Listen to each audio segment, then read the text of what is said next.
Lahaina, the White House responded today to criticism that it has not reacted forcefully enough or fast enough to the massive oil spill in the Gulf of Mexico. Susan Collins said a Republican filibuster is looking unlikely at this point, and with it also looking likely that Kagan's going to wrap up most, if not all, of the Democratic votes, she's in a very commanding position. So look for her to be on the bench this fall.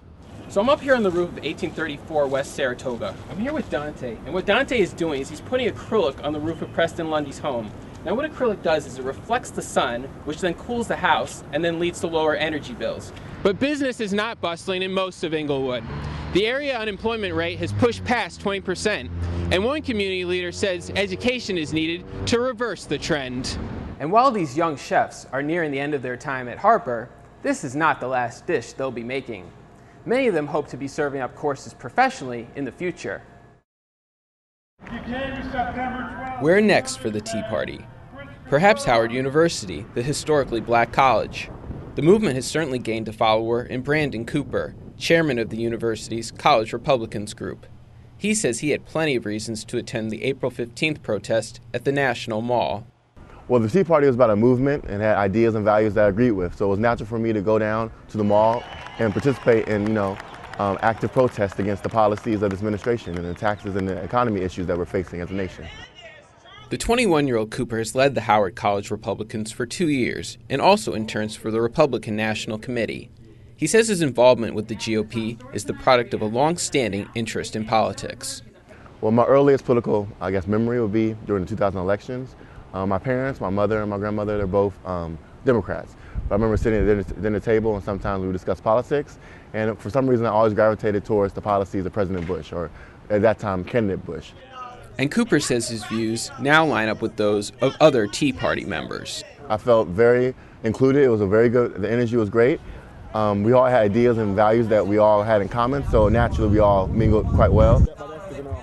Cooper recognizes that the principles of the Tea Party may not mingle well with a liberal-leaning campus where his group numbers only about 15 members. So not only is the black community pretty liberal, but also college campuses, as we can tell from Obama's election, are pretty liberal. So it's definitely a challenge to get the group started and keep up a growing base.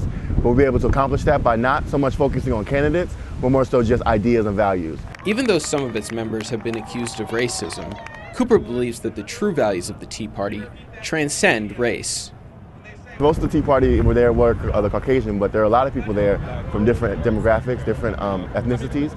And the movement's not about race, it's not about class, not about even political party. There are a lot of Democrats and liberals there. It's about a movement and about ideas. So as long as you link to those ideas, you're accepted to the Tea Party. The future direction of the Tea Party is unclear, but Cooper says the movement will definitely influence his campus organizing work in the future.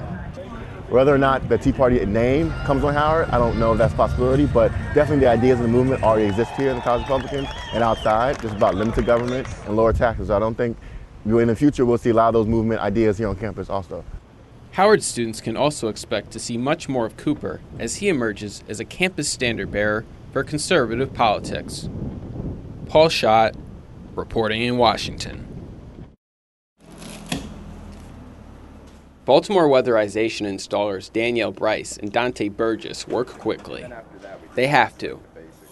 They've had a lot more work since their nonprofit employer Civic Works received a Recovery Act-funded contract last year to weatherize hundreds of homes like Preston Lundy's here at 1834 West Saratoga Street.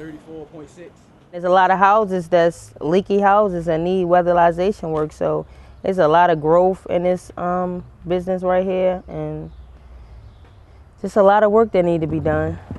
Bryce and Burgess's work is part of the Baltimore Housing Department's plan to use about $16 million in Recovery Act money to weatherize about 2,000 homes by 2012.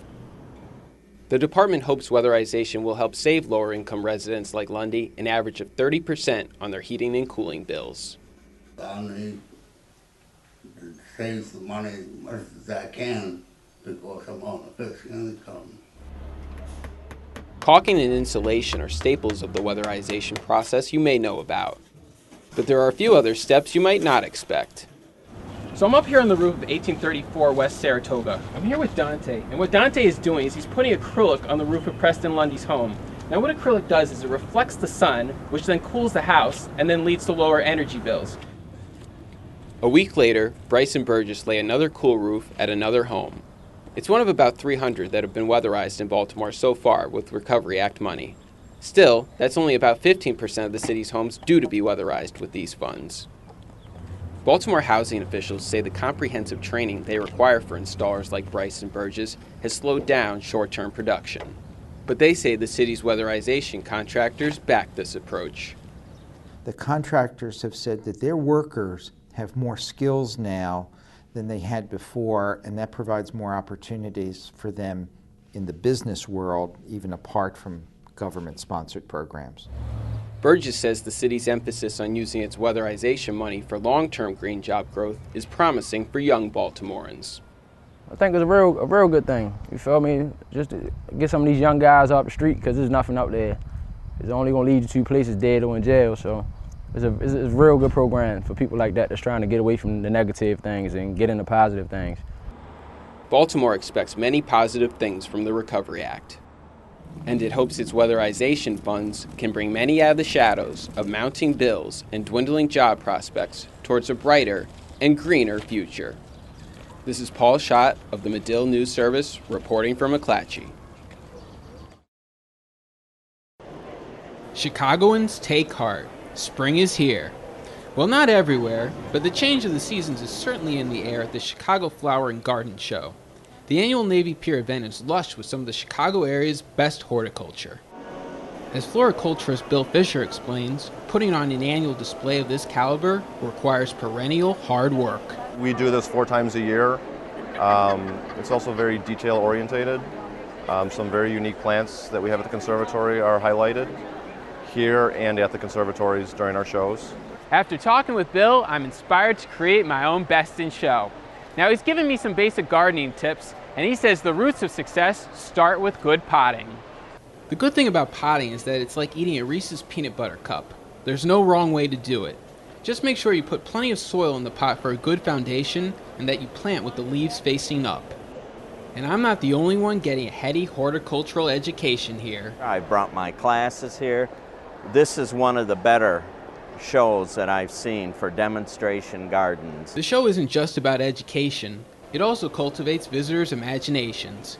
Crystal Lake resident Virginia Hawk says she comes away with innovative ideas about gardening every time she comes to the show. I don't know what it's going to be this year, but there's always something that I bring home. Go home and start. They decorate things here with things all from around the house. Like there was a display back there that had Christmas ornaments in the garden. What a cool thing. It looks great. I've never think to do that. The chance to see the unconventional and learn the unexpected, that's what visitors like Hawk say they find here at the show. And if they're lucky, they might just find themselves in Wonderland. Paul Schott, Northwestern News Network.